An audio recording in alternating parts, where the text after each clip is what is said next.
Hello everyone, here's Paul from rmpforex.com and welcome to our weekly review of four major forex pairs based on Masterforex-V Technical analysis. As every weekend, we are going to take a look at four forex pairs. That's EURUSD, British Pound, Australian Dollar, and Canadian Dollar against US Dollar. Just before we proceed, guys, don't forget to read through the risk disclaimer. It is very important. Just read through it, click a pause button if you need some more time. And for now, let's get straight into it. We'll start as usually with EURUSD pair. EURUSD is still in a D1 trend phase up. D1 trend up. And as long as this pivot is not broken, this trend will be keep going, and I will keep looking for buy positions with this pair. The only thing, guys, to keep in mind, this pivot here was broken last week, so I am still looking for buy positions. The only thing that in this case, I will just wait until this impulse down will stop, as this impulse has also a protective pivot that is protecting this impulse down. This is the pivot.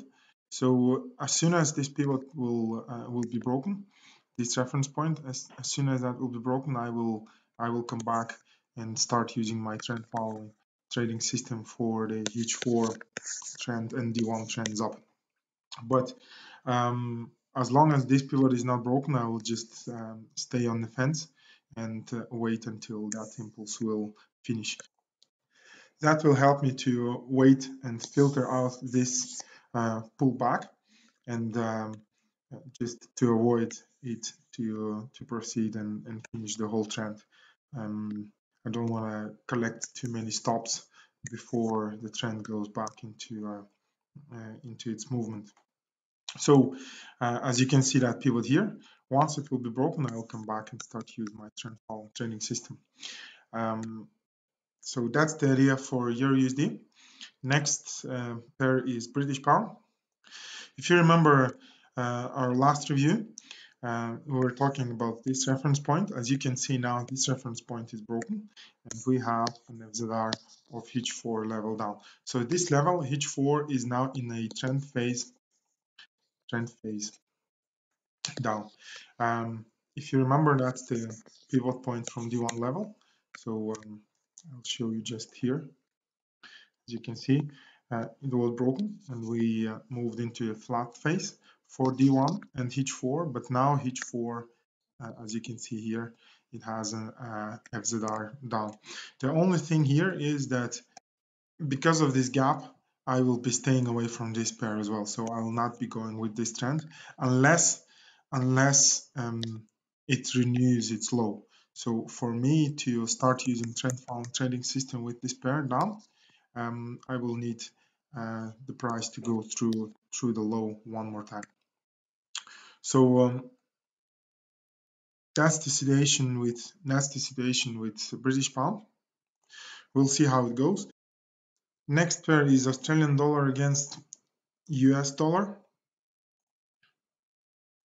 Something interesting happened here. As you can see, we have broken through the reference point from our last review, and we now have an FZR of H4 level up. So, and this wave, this C wave that we call it, has also a pivot that protects this trend up. So as long as this pivot is not broken, I will use my trend following trading system. And now the H4 time frame is in a trend phase, and this is my reference point. Keep in mind, guys, that D1 level is in a flat phase, weekly level is in a flat phase, so this pair kind of stuck in D1 and weekly flat phase. But for me, H4 level is enough to take a decision or to start using my trend following trading system. And as you can see, here is my H4 FZR up, and its reference point as soon as it will be broken, then this pair will come back to a flat phase of H4 as well. But for now, trend phase up, and I will be looking buy positions for this pair with H4 level. Next pair is Canadian dollar against US dollar. This pair is still in its flat phase.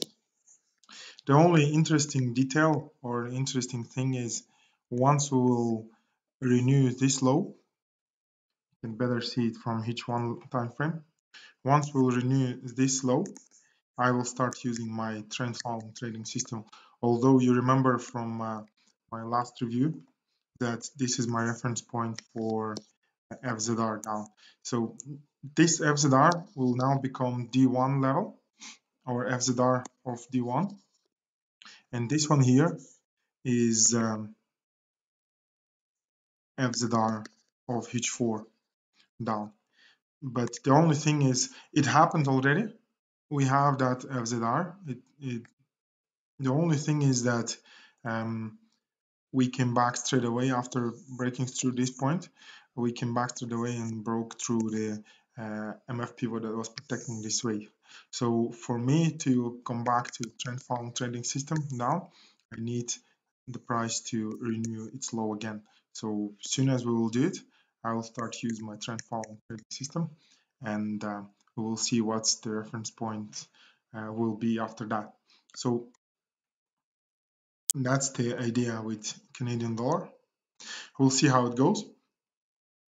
So this is it, guys. I hope this video will give you some new ideas. I hope you liked it.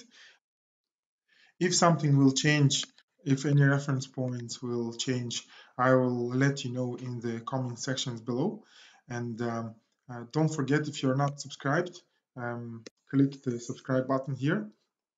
And see you next weekend with another review.